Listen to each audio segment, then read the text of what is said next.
I'm going to just teach straight out of the book and try not to get on too many tangents because there's an infinite amount of great moves that you can play with this opening. But I want to stick with the book here and show you one way you can get checkmate. And this is checkmate in 12 moves, so it's pretty sweet.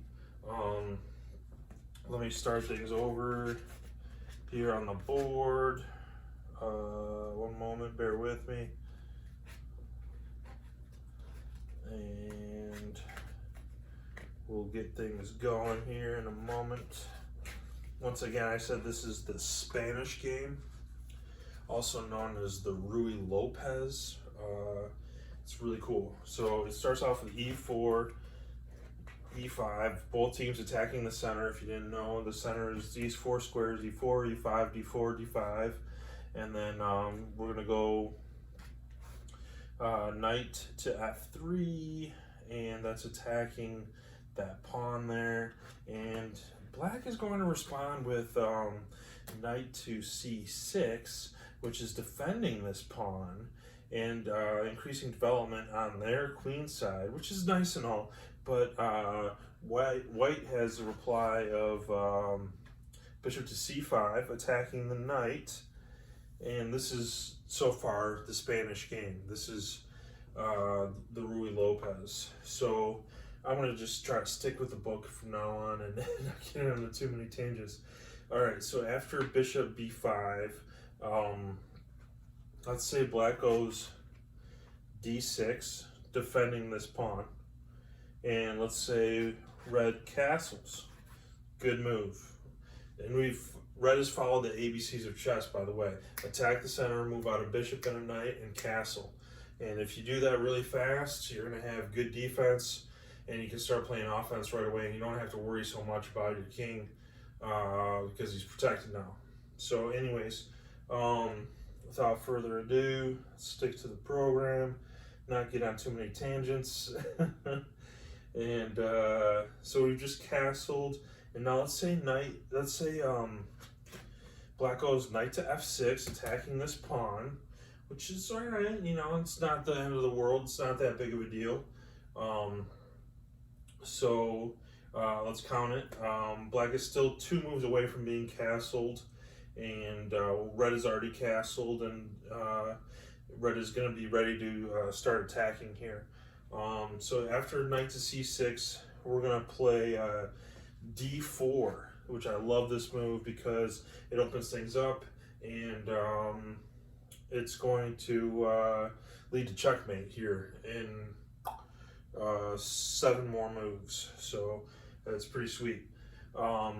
Let's say black gets greedy and they attack this pawn that's purposefully left open.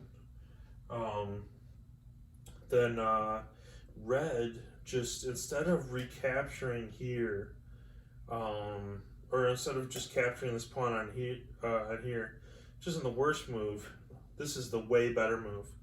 Puts pressure on the pin piece, and since this bishop is pinning the knight to the king, which is a tactic, anytime you have a pin, you want to put pressure on the pin, and that's what we have the opportunity to do with this, by pushing the pawn here. So now we have 2 attackers and 1 defender, and and we have a mismatch. We have a 1-point piece attacking a 3-point piece, so that's going to lead to a good trade.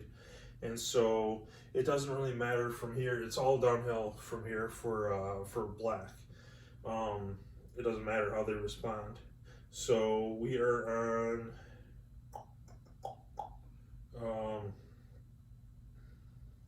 the full refutation of black's last move. Employs pins, forks, and mainly a discovery. White starts by ganging up on the pinned c6 knight with d5. Okay, we just did that. Black's only recourse is to save his piece is to counterattack white bishop with a6. So that's called an in-between move. You know, when you're getting attacked, it makes sense to, well, all right, I'll attack them right back. Play a little defense, do a little counterattack, and then white has some tricks up their sleeve. So now we're going to put the bishop all the way back on d3, which leaves two knights being attacked. You have this pawn attacking the knight here, and you have this knight unguarded right here. So that's a double attack. That's another attack tactic in chess. And then you have the next move.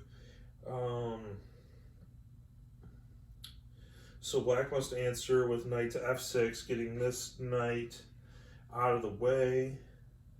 And then after d takes c6, so now we're going to take the knight. Boom, up 3 points. Very good. That's so far so great. Then black again tries to regain his piece with the forking advance e4. Ooh, yeah, that's a pretty cool move right there. But since this king is still not castled, red has a really cool move.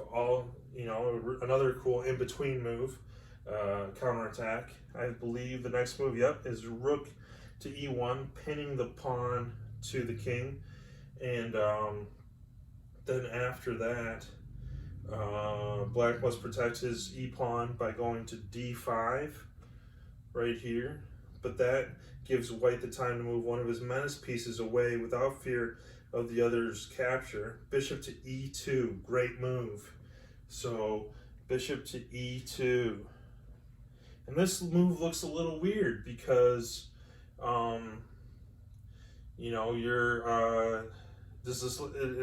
you're leaving this knight to be attacked.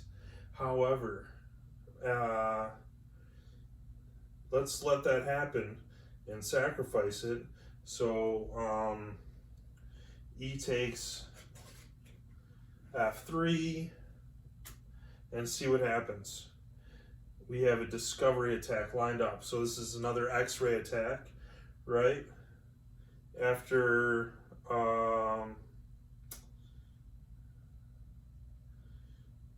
what am I talking about? Did I miss something? For C takes B7. Oh no, yeah, C takes B7, and then now black has to respond with C takes the bishop taking B7, because he can't let that pawn take the rook and promote to a queen. So right on track here. And then see if you can find checkmate in the last move. It's a pretty awesome, really cool checkmate. So I mean, there's some good moves on the table that you can make. For example, you can use bishop to f3, and you can check discovery attack, check the king with the rook, and take a pawn, and then take a bishop with the next move after you block. After black blocks, that's a good move, and that's winning for white. But there's checkmate on the board, and let's see if you can find it. I'll give you 3 seconds. Uno, dos, tres. And then after thinking about it, if you chose bishop to b5, you would be right, and that would be checkmate, because it's a double check. This is another cool tactic in chess. Double check. And you have the rook attacking the king, and you have the bishop attacking the king. And anytime you have two pieces checking the king at once, the king has to move out of the way. The king has to move. Anytime the king's in check, he has to run, block, or take. But in the case of a double check, the king has to move, right? He can't just block this, because then he's still in check by this. He can't just block here, because then he's still in check by the rook. So the king is in double check here. He's got no escape squares that he can move to. The queen and the bishop have him smothered. So this is a double check, checkmate. and it's a really cool checkmate that you gotta think kind of far ahead to get there. But 12 moves, and that's pretty dang awesome. And it's one of the reasons why I like the Spanish game and like the Ruy Lopez so much, is because it leads to a lot of offense by red, and I have just been starting to really get a hold of it and get the hang of it lately, and my ranking has gone up recently by playing this game a lot. So it's a very good one, and expect a lot more videos in the future. Thank you. Bye.